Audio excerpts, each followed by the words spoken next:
A guy called John Phelan was the originator, and he called it originally the Silicon Stroll. And literally we were saying, as the emerging Silicon Docks was being developed in Dublin, some of the big names were coming to town.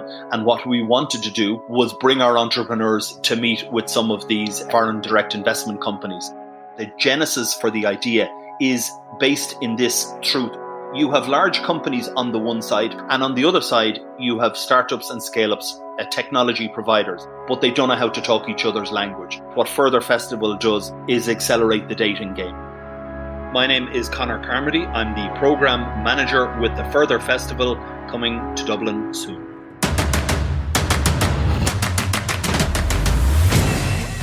This is Code Story, a podcast bringing you interviews with tech visionaries who share in the critical moments of what it takes to change an industry and build and lead a team that has your back.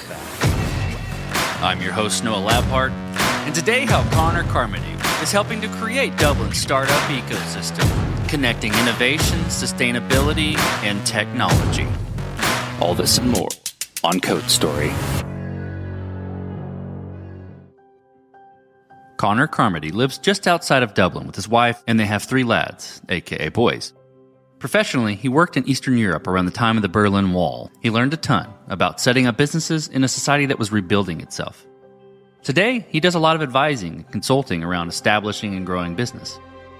Outside of his current venture, he likes to garden and claims he is the guy that counts down the minutes until he can cut the grass again.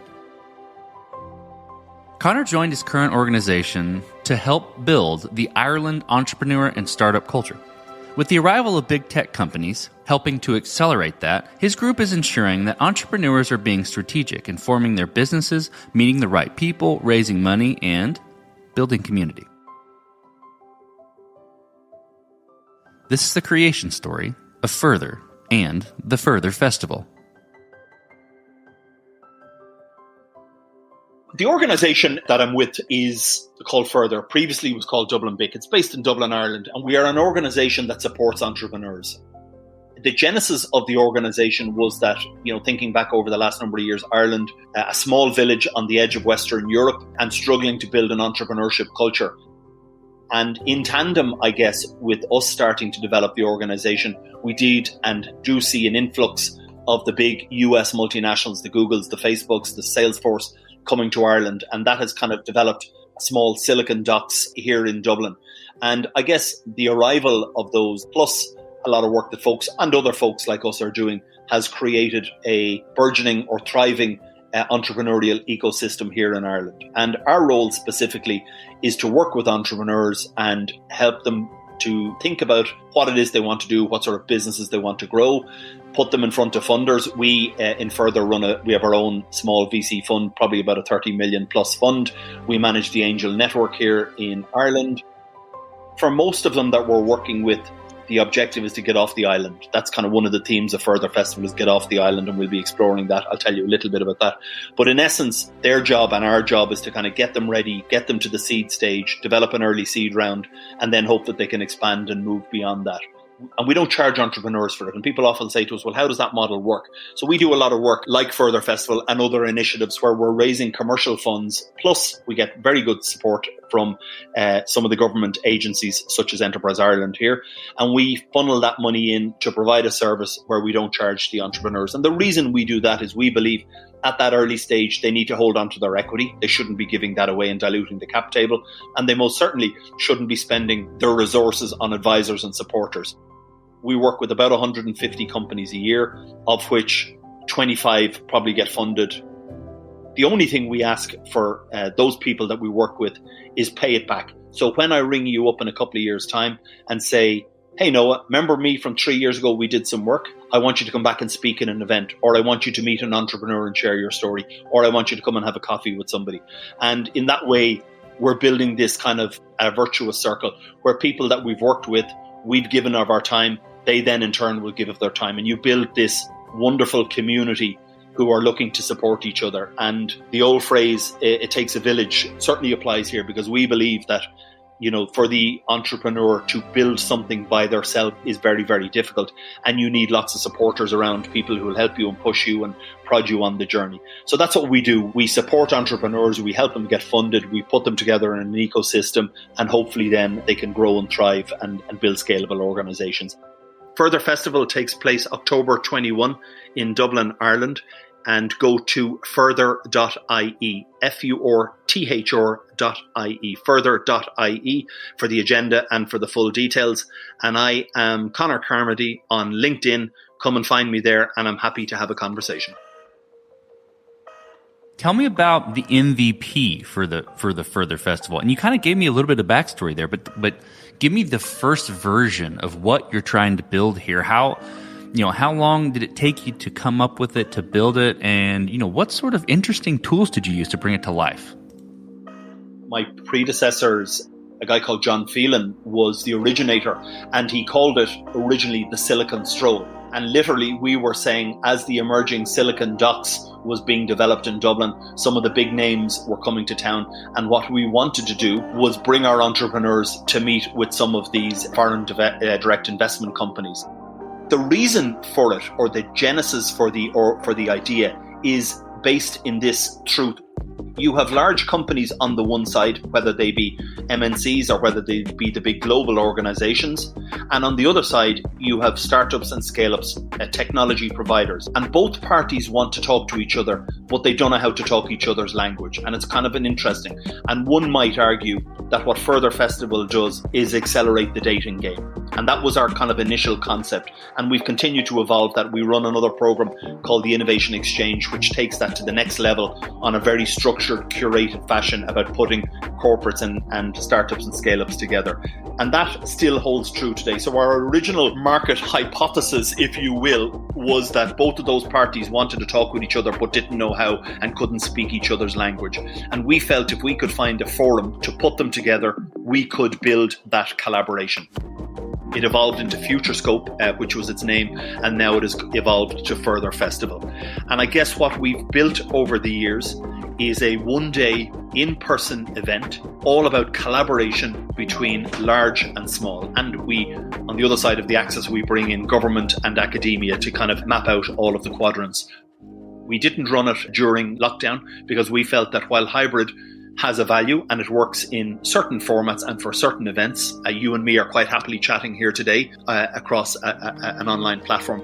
Our event and the atmosphere that we've tried to build and develop really comes from people being together in person. So are back after a 2-year hiatus, and we're delighted to be back. And I guess what we do is we think about the big technology themes of the future, and we try to get people to talk about them, and whether that's AI, quantum computing, blockchain, photonics, lots of these phrases that I don't even fully understand, but there's really smart people who come and talk about these things, and they come at it from the angle of what is the opportunity. So this is a business program, and the idea is for them to say, if I believe that AI or I believe that quantum computing is going to go mainstream in the next 5 to 7 years, what do I have to do to capitalize on that opportunity? And that's the lens through which we look at it. So we bring 100 plus speakers, we bring 1,600 people into various rooms and halls, and we get them to share ideas with each other.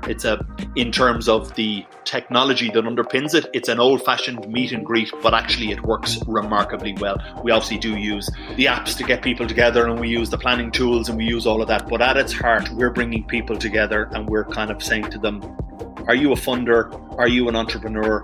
What is it you want out of this show? We'll put you in front of the right people. Staying with the early version of Furthr, when you're building anything, you got to make certain decisions and trade-offs. And you talked about like how to build the forum and some of the things you use to bring people together. Tell me about some of those early decisions and trade-offs you had to make and how you coped with those decisions.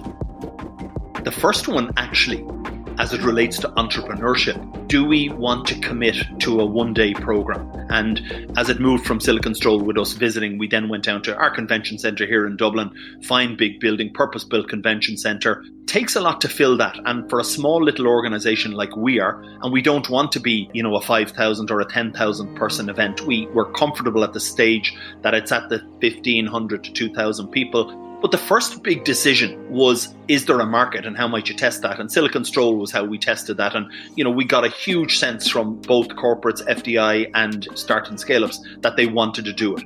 So we had to commit the resources, and it's no different than any startup. You've reached a point, you've developed a hypothesis, and you're now saying to yourself, we're going to go for this. So for us, going for it was booking the convention centre, was saying to ourselves, we're going to commit to a day in the diary and we're going to throw our resources at to fill it up. The other big area to consider is the content. What is the point of difference for our festival? There are lots of festivals and there are lots of events and they're all on all of the time. And what makes ours different? So thinking about defensibility, if you will, or thinking about a point of differentiation. And our point of differentiation is we are very well connected across a number of different verticals. And our ability to bring those together is and was our point of difference. It is not a hustle 5,000 in and out. I want to get to 50 meetings. It is relaxed, like you and I are having this chat here. I know if I go to this event on the day, I'll get lots of chats. I will meet with people. I'll get some really good content. For us, the second point was, what's our point of difference? And it is in that informal, but very carefully structured methodology that we use to bring people together. This episode is sponsored by Vanta. You're a startup founder. Finding product market fit is probably your number one priority. But to land bigger customers, you also need security compliance. And obtaining your SOC 2 or ISO 27001 certification can open those big doors. But they take time and energy, pulling you away from building and shipping. And that's where Vanta comes in. Vanta is the all-in-one compliance solution helping startups like yours get audit ready and build a strong security foundation quickly and painlessly. How, you ask? Vanta automates the manual security tasks that slow you down, helping you streamline your audit. And the platform connects you with trusted vCISOs to build your program, auditors to get you through audits quickly, and a marketplace for essentials like pen testing. Join over 8,000 companies, including many Y Combinator and Techstars startups who trust Vanta. Simplify compliance and get $1,000 off at vanta.com/codestory. That's vanta.com/codestory. This episode is sponsored by Kinsta. Between juggling client meetings, managing your website, and keeping up with everyday tasks, who has the time to stress out about website security? Well, with Kinsta, the technical stuff is taken care of, so you can focus on what you do best.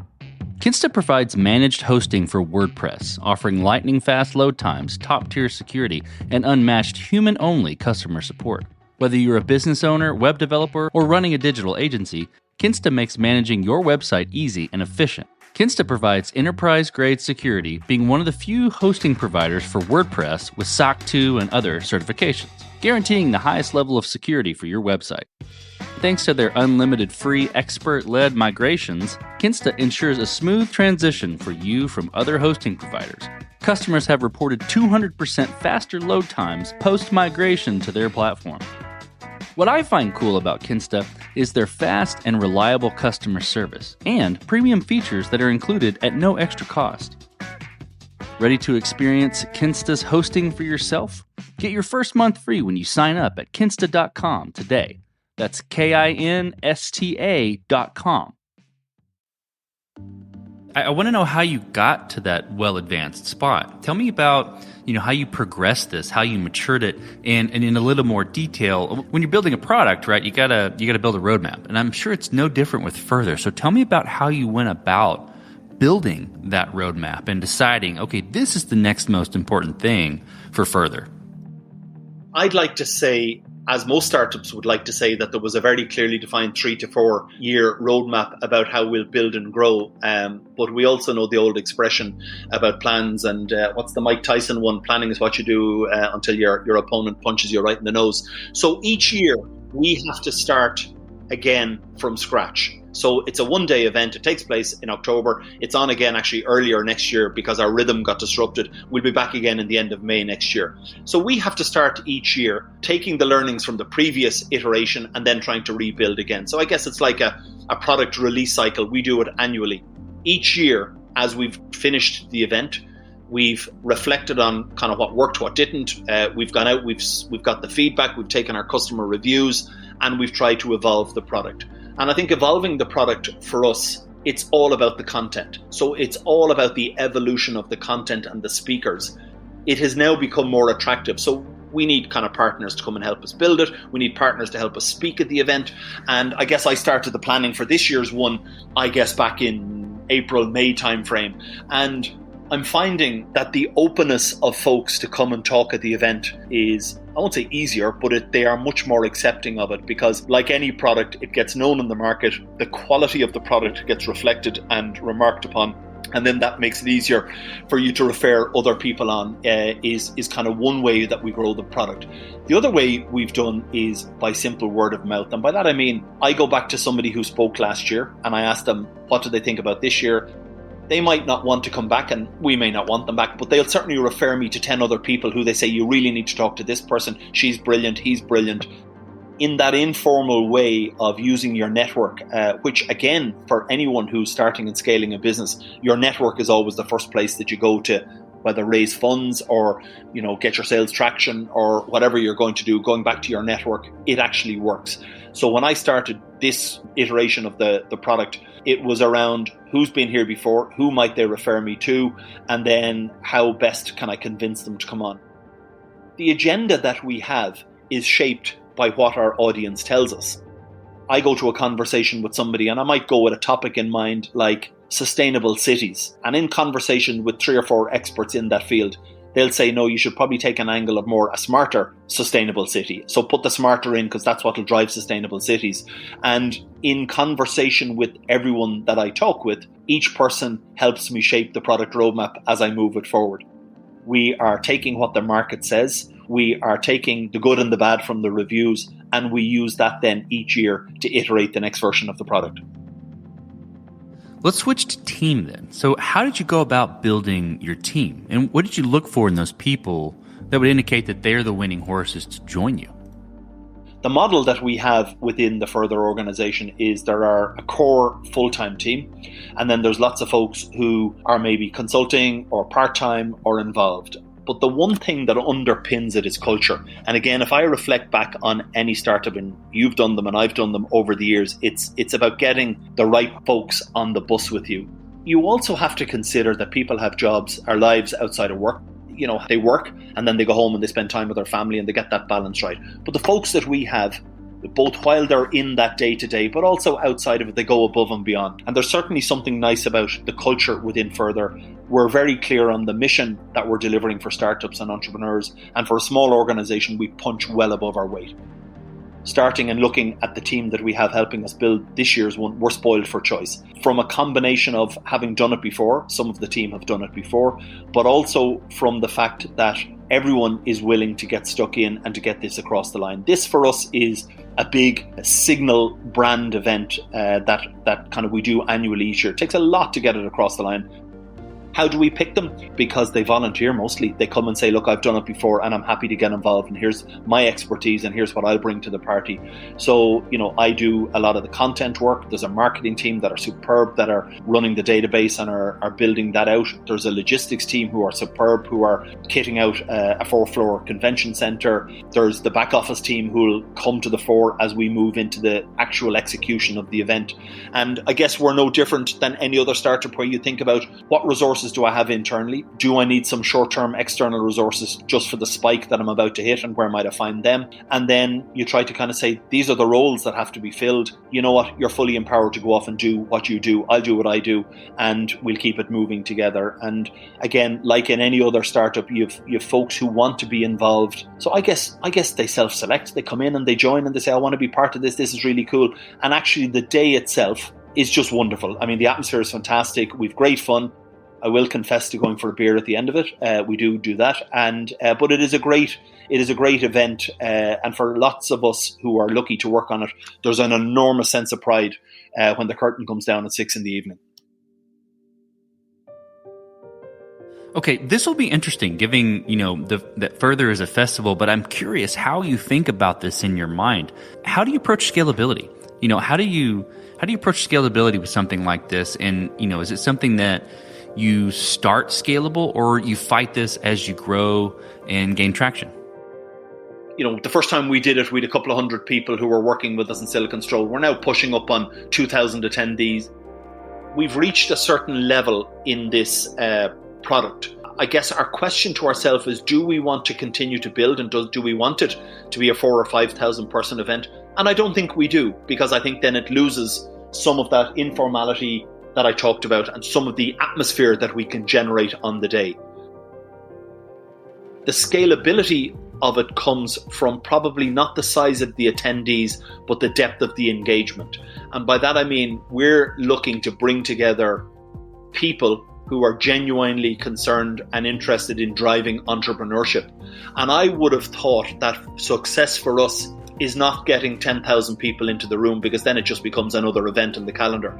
I think success for us looks like, and scalability looks like, the depth that we can go to into the future. So can we make that experience both before and indeed after? What's the follow-up?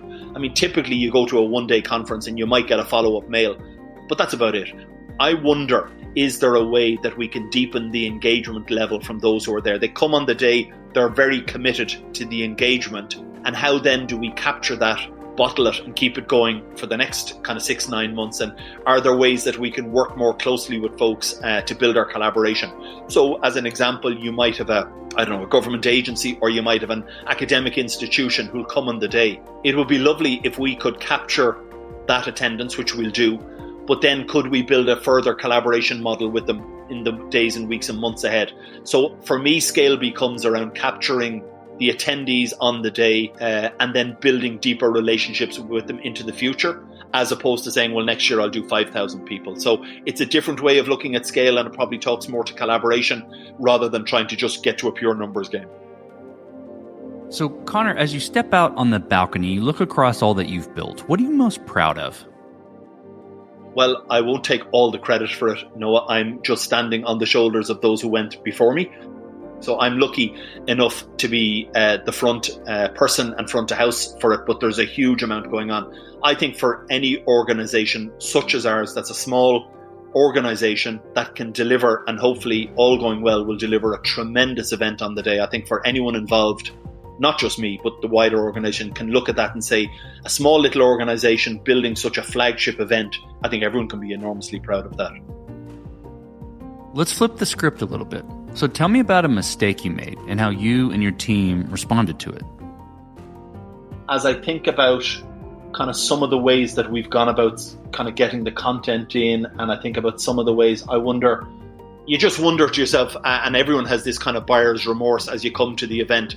Have I put enough in at the start? Have I reached out and built the right contacts? Have I got the right level of content? Is the performance going to be slick enough? So I won't say it's a mistake, although maybe in hindsight we'll look back and say it was. But I wonder, as I think and one reflects on the planning around any product launch or any startup or any scale up, as you're coming close to the kind of the big moment, that 3 a.m. where you sit upright in the bed and you think, have I done enough? Have I missed it? What have I dropped? I don't think we've dropped anything. I think we've been, in some areas, not anyone else, have been slower in terms of pulling the performers and the content and the shape and the staging and all of that. So I guess as I reflect on where we've been since May on this particular product launch, to use the phrase, I probably have been a bit slow in kind of mapping out the roadmap in getting the people in. So recoverable, as in all things in life, and nothing fatal there. But I wonder, could we have been more slick on the acquisition? Could we have been more slick on the content and theme development? So I guess time will tell. I think we're in really good shape, and I'm probably lucky that there's others around me who do it and support and push me. So, but ask me again in about 3 weeks' time, Noah, and I'll tell you the answer to that one.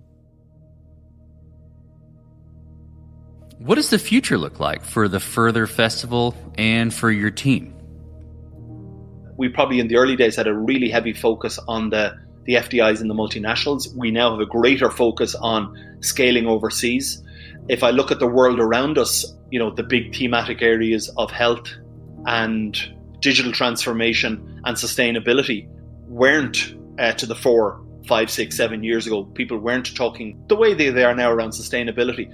So as I look at this year's agenda and speakers, and I kind of in my mind reflect back over the last couple of years, it seems to me that the roster, the type of people, the content and thematic areas have all dramatically shifted. if you reflect then on the next 10 years, it seems to me that we're going through a technological advancement process that is faster than has happened in the last 20 years. And we kind of think the last 20 years was fast. But when some of the technologies that are coming down the track, it seems to me that the evolution of the product will change again and again. And we've used the same format, I guess, over the last couple of years.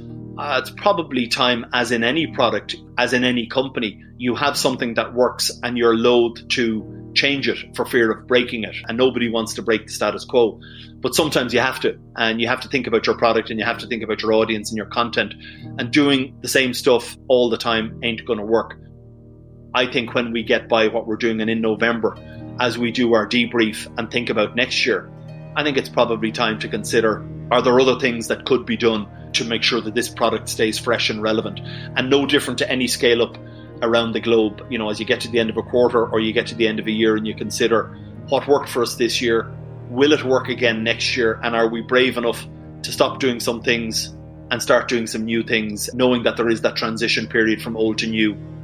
So I guess the product needs to continually, as every product needs to evolve, stay fresh.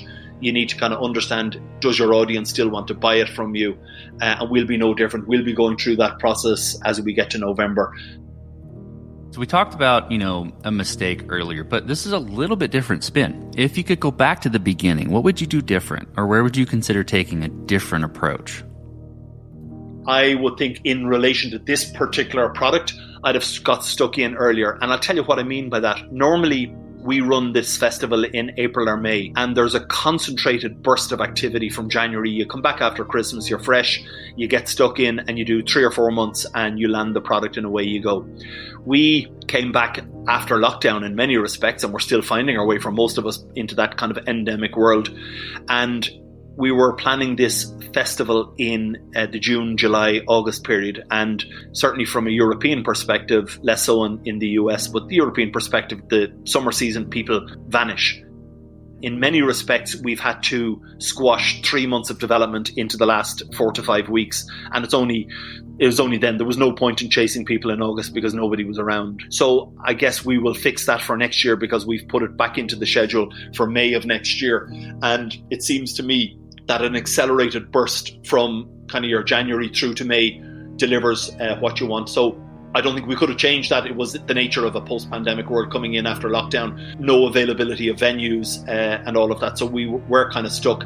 But I guess the big learning is that trying to get a festival up and running in the July-August period in a European context can be challenging. May seems to work for us. We can marshal the troops in behind us in a very clear way to get the result that we want.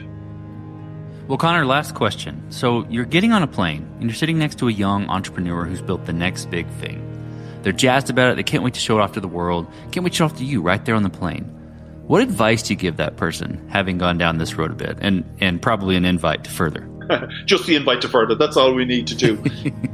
I would guess that my advice is around enjoy it. Sometimes when we're in the thick of doing something that's really good and we're in the moment, we forget to kind of put our head up and just say, pat ourselves on the back and say well done, and pat the others around us and say well done what we're doing. And I've done a couple of launches along the way and a couple of scale-ups along the way, and some of those, and as I reflect back on them and you think to yourself, I was so deep, head down in the weeds, I actually didn't come up and get a chance to sip, what's the phrase, smell the coffee. I didn't have a chance to come up for air. And my advice to anyone who's on that journey, who's in the thick of it, enjoy the ride. It's not about the destination in many respects. It's about the ride and enjoying that and making sure that you bring your folks with you. If I reflected back on people who I worked with over the years, we probably drove each other hard and we might have dropped a few along the way. And, you kind of think to yourself, this is such a fun time to be in. You're building something really special.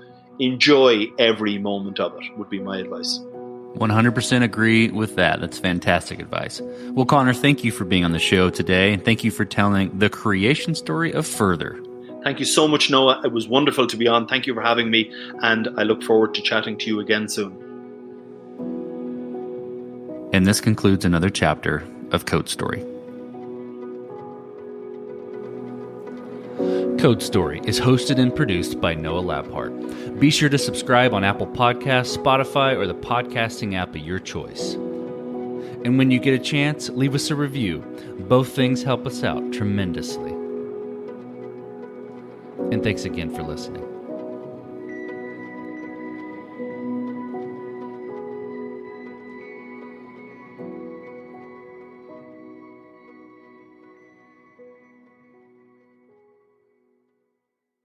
Now Taxes is 100% free when you file in the TurboTax app if you didn't file with us last year. Oh, yeah? Yeah, just do your own taxes in the app by 2/18. What if I have lots of forms?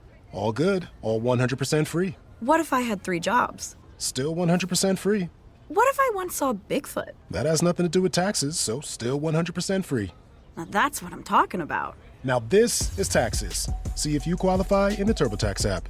Excludes TurboTax Live, must start and file in app by 2/18.